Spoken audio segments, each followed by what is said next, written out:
Welcome to my channel. और आज हम पढ़ने वाले क्लास 12 का चैप्टर 7 एक साम्राज्य की राजधानी विजयनगर। क्वेश्चन फर्स्ट, विजयनगर का दूसरा नाम क्या था? तो विजय का शहर या कर्नाटक साम्राज्य विजयनगर को कहा जाता था। क्वेश्चन सेकंड, विजयनगर राज्य की स्थापना किसने की? होयसाल राजवंश के सेनापति थे हरिहर और बुक्का। उन्होंने इन दो भाइयों ने मिलकर विजयनगर साम्राज्य की स्थापना की थी। विजयनगर का पहला राजवंश कौन सा था? तो वो संगम वंश था। क्वेश्चन फोर्थ, विजयनगर का कमल महल कहाँ है? हम्पी के कर्नाटक के हम्पी में। क्वेश्चन फिफ्थ, विजयनगर की स्थानीय मातृ देवी का क्या नाम है? तो वो पंपा देवी थी। क्वेश्चन सिक्स, हम्पी को राष्ट्रीय महत्व के स्थल के रूप में मान्यता कब मिली? 1976 में। विजयनगर को किस स्थान पर युद्ध में शिकस्त मिली थी? राक्षसी तांगड़ी तालिकोटा का युद्ध था, जिसमें प्रधानमंत्री राम नायक के नेतृत्व में विजयनगर की सेना ने भाग लिया था और उसमें इस युद्ध में उसे शिकस्त मिली थी विजयनगर को। विरूपाक्ष मंदिर के मुख्य भागों के सामने बने मंडप का निर्माण करवाया था कृष्णदेवराय ने। क्वेश्चन नाइन्थ, विजयनगर के राजाओं के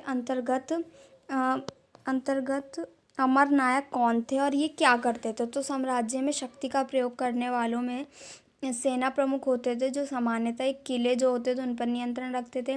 इनके सशस्त्र समर्थक होते थे, इनके समर्थकों के पास शस्त्र होते थे। इन्हें राय द्वारा प्रशासन के लिए क्षेत्र दिया जाता था, राज्य क्षेत्र दिए जाते थे। किसानों, शिल्पकर्मियों और व्यापारियों से ये भू राजस्व और अन्य कर वसूलते थे। क्वेश्चन नंबर 10, विजयनगर की राजधानी का क्या नाम है? तो विजयनगर की राजधानी है हम्पी। क्वेश्चन नंबर 11, कृष्णदेवराय का संबंध किस वंश से था? वो तुलुप वंश से संबंधित थे। क्वेश्चन नंबर 12, महानवमी डिब्बा किसे कहते हैं? शहर के सबसे ऊंचे स्थानों में से एक पर स्थित महानवमी डिब्बा एक विशालकाय मंच है, जो लगभग 11,000 वर्ग फीट का उसका आधार है और 40 फीट की ऊंचाई है उसकी। क्वेश्चन नंबर 13, कृष्णदेवराय के शासन की दो विशेषताएं बताओ। इसकी विशेषता थी कि विस्तार और दृढ़ीकरण की। कृष्णदेवराय ने अपने साम्राज्य का खूब विस्तार किया और अपने साम्राज्य को मजबूत किया और बेहतरीन मंदिरों का निर्माण कराया। दक्षिण भारतीय मंदिरों में भव्य गोपुरम बनवाए। क्वेश्चन नंबर 14, कृष्णदेवराय की मृत्यु के बाद विजयनगर पर क्या प्रभाव पड़ा? तो 1529 में जो राजकीय ढांचे में तनाव उत्पन्न होने लगा कि उसके उत्तराधिकारियों को, ये जो विद्रोही नायक थे या सेनापति थे, उनकी चुनौती का सामना करना पड़ा और 1542 तक केंद्र पर नियंत्रण एक दूसरे राजकीय वंश के हाथ में चला गया, अराविदु के हाथ में, जो 17वीं शताब्दी के अंत तक यहाँ पर काबिज रहे। क्वेश्चन नंबर 13, गोपुरम और मंडप क्या है और इन केंद्रों का महत्व बताइए। तो गोपुरम में स्मारकीय अट्टालिका होती है, शिल्प से सज्जित होती है और अधिकतर दक्षिण भारत के मंदिरों के द्वार पर स्थित होता है ये।